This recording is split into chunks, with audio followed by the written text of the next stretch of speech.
Hey, welcome to Lesson 15. Today we're going to talk about what's it going to take to improve our international rankings.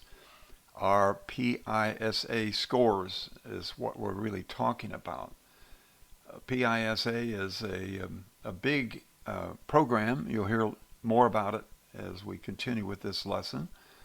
And each test period, every 3 years, they produce lists of how various countries, and there are 76 countries, do on this exam. And the summary for us is that we're pretty much middle of the pack. We did get some improvements in 2018 over 2015. So our 2018 exam position in math was 38th in the world. In 2015 we were 40th, so we've improved a little bit. In science, in 2018, we were 19th.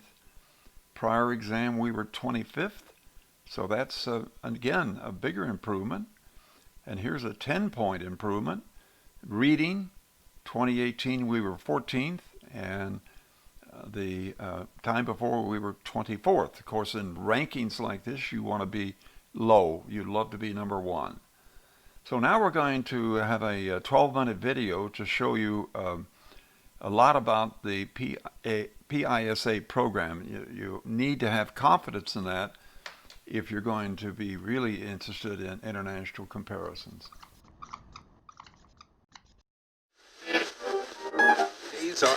If you read or listen to news reports about education, you've probably noticed periodic surges of interest in which country students do best in reading or mathematics or science, and where your country fits into the grand scheme of things. You've probably also heard or read the word Pisa in connection with some of these reports. What is Pisa? Pisa is an acronym that stands for the Program for International Student Assessment. It's the brainchild of the OECD. And what's the OECD? It's another acronym that stands for the Organization for Economic Cooperation and Development. The OECD brings together 34 countries with the aim of developing better policies for better lives. In the late 1990s, countries that are members of the OECD came up with the idea to measure whether 15-year-olds around the world are well prepared to participate in society. We chose 15-year-olds rather than 12 or 17-year-olds because most 15-year-olds are about to complete their compulsory education. Experts in the field of education from around the world work together to create a 2-hour test that focuses on core subjects like reading, mathematics, and science. Participating countries decided to administer this test every 3 years and to rotate the main focus of the test among the 3 core subjects. All very well, but testing students is nothing new. So what's so special about PISA? PISA surveys are designed to find out whether students can use what they have learned in school and apply that knowledge to real-life situations and problems. PISA is less interested in knowing whether students can repeat, like parrots, what they have been taught in class. Rather, the survey is designed to find out whether, for example, students can use the reading skills they have learned at school to make sense of the information they find in a book, a newspaper, on a government form, or in an instruction manual. But the point of PISA is not to tell each individual student how well he or she has mastered a set of skills. Instead, PISA results are analyzed and extrapolated to the national level.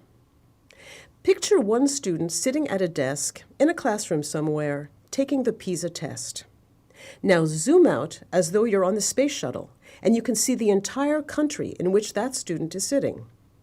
That's what PISA does with its test results. PISA shows countries where they stand in relation to other countries and just by themselves, in how effectively they educate their children. While PISA doesn't say, this education policy or practice causes that effect, it shows what's possible and shows similarities and differences between education systems around the world. That helps governments rethink their own policies and design new ones to improve their students' performance in school. It also helps governments, educators, and parents track their country's progress towards a more successful education system. In fact, many countries now set national goals and benchmarks based on PISA's international results. PISA considers an education system successful not only if its students achieve high scores on the PISA surveys, but also if all students from all backgrounds perform well on the tests, not just those who come from wealthier or more intellectual or more culturally sophisticated families. For example, a relatively large percentage of disadvantaged students in places like Hong Kong, Shanghai, Korea, and Finland achieve some of the highest scores in PISA. Analysts then look at the PISA test results, along with the responses to questionnaires that are given to students and school principals, and try to determine the main characteristics of these successful education systems. Are teachers in these systems paid more? Are classes generally larger or smaller? Do individual schools get to decide what their teachers teach? Or is the curriculum determined by a central government authority? Once a profile of a successful system emerges, it can be used as a model for others. So, what's the test like? Here are a couple of problems that students had to solve. The first one was part of the reading assessment. Students were shown a graph and an accompanying text that read, Figure 1 shows changing levels of Lake Chad in Saharan North Africa. Lake Chad disappeared completely in about 20,000 BC during the last ice age. In about 11,000 BC, it reappeared. Today, its level is about the same as it was in AD 1000. Students were asked, why has the author chosen to start the graph at this point? This was considered a rather difficult question. In fact, across OECD countries, only 37% of students answered it correctly. Those students showed an ability not only to read, but to think about what they read and draw some conclusions from it. They figured out that the reason the graph starts at around 11,000 BC is because that's when Lake Chad reappeared after having disappeared completely during the Ice Age. The second problem was part of the mathematics assessment. It sets a scene. In a pizza restaurant, you can get a basic pizza with 2 toppings, cheese and tomato. You can also make up your own pizza with extra toppings. You can choose from 4 different extra toppings: olives, ham, mushrooms, and salami. Ross wants to order a pizza with 2 different extra toppings. Students are then asked, how many different combinations can Ross choose from? Now, this is a problem we can all relate to. To answer the question, students had to show their ability to make connections. In this case, juggling several foodstuffs and realizing that the choices are not, in fact, infinite, much as the students might like them to be. This was also a relatively tough problem for students to solve. Just 49% of students could calculate that only 6 different variations were possible. So, when we take individual student scores in PISA and the responses to those questionnaires that we circulate with the test, and then zoom out to see a whole country, what kinds of things do we learn? Well, one thing we've learned is that girls do better in reading than boys in every country that participates in PISA. And among the countries that are members of the OECD, girls do so much better than boys in reading. It's as if they had gone through an additional year of school. We also found out that boys generally do better than girls in mathematics, and that there's no real difference between boys and girls in how they do in science. We also found out that some school policies may not be very good for students. For example, early tracking of students, which means deciding that some students should go through an academic program while others should go through a vocational program, is not associated with better overall performance. Tracking is also related to greater inequalities between advantaged and disadvantaged students. Students are often tracked in the mistaken belief that not everyone can learn the same things, that only some children are gifted and can reach for the stars. But PISA results show that if given the opportunity and support to excel, all children have the potential to do so. Having students repeat grades is also not associated with high scores in PISA. School systems that invest in helping students learn their subjects the first time around do much better than those where teachers know that they can, if necessary, drill the same material year after year after year into the heads of the same struggling students. As we mentioned before, the most successful schools, according to PISA, are the ones whose students do well regardless of where they come from. Still, results from PISA show that home background has a major influence on student success in school. In many ways, this finding is all too obvious. We know, for example, that by the time they're 3, children in advantaged families are exposed to many more words than their less advantaged peers. In fact, a recent study in the United States put the number at around 30 million more words. And in general, if there are no books at home, or if children don't see their parents reading, they'll be less inclined to read themselves. PISA results also show that regardless of their own backgrounds, students who attend schools that have a largely disadvantaged student population tend to do worse than students who attend schools with relatively advantaged peers. Why would this be so? Well, there are many possible reasons. For example, PISA found that in most OECD countries, disadvantaged students have access to the same number of teachers, and to sometimes even more teachers, than their more advantaged peers. The problem, though, is that more isn't necessarily better. In fact, the best teachers are often found in schools attended by advantaged students, who generally do well in their subjects anyway, but not in disadvantaged schools, where high-quality teachers are most desperately needed. Governments around the world can be inspired by 2 significant findings from PISA. The first is that a country doesn't have to be wealthy to provide high-quality education to its students. Shanghai and Poland, for example, score above the OECD average in reading, but rank below the OECD average in measures of national wealth. And a country's PISA ranking is not carved in stone. Trends in PISA have revealed the great capacity for all countries to improve. Countries as diverse as Chile, Germany, Poland, and Portugal, among others, showed improvements in student reading performance between 2000 and 2009. Although it seems obvious, it's still worth reminding ourselves.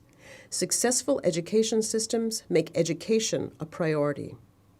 They share the belief that skills can be learned and that all students can achieve at high levels. They show that they value the teaching profession by investing in it so that they can attract highly qualified candidates, train them well, and retain the best teachers among them. Just as every student has the potential to achieve, every country has the potential to raise the standards of its education.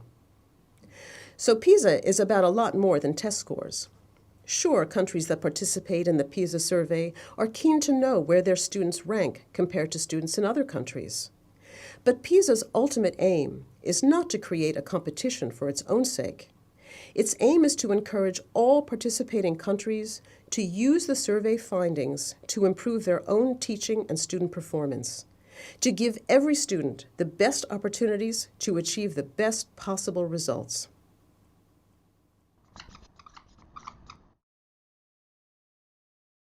Here is a chart that we're going to be looking at to try to gain some lessons from what it tells us.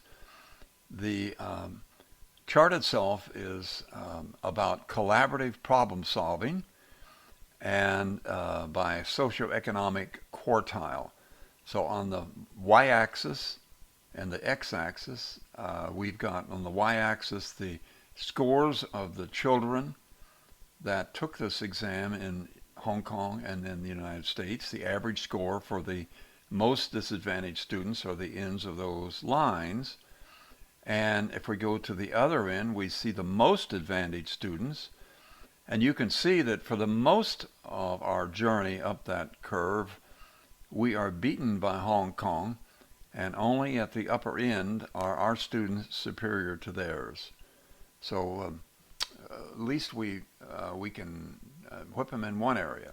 Now I have crafted a duplicate of this exam on my Excel system, my spreadsheet, and I'm simply showing you here to show you what it looks like when you get rid of the pictures of the kids and the fancy titles.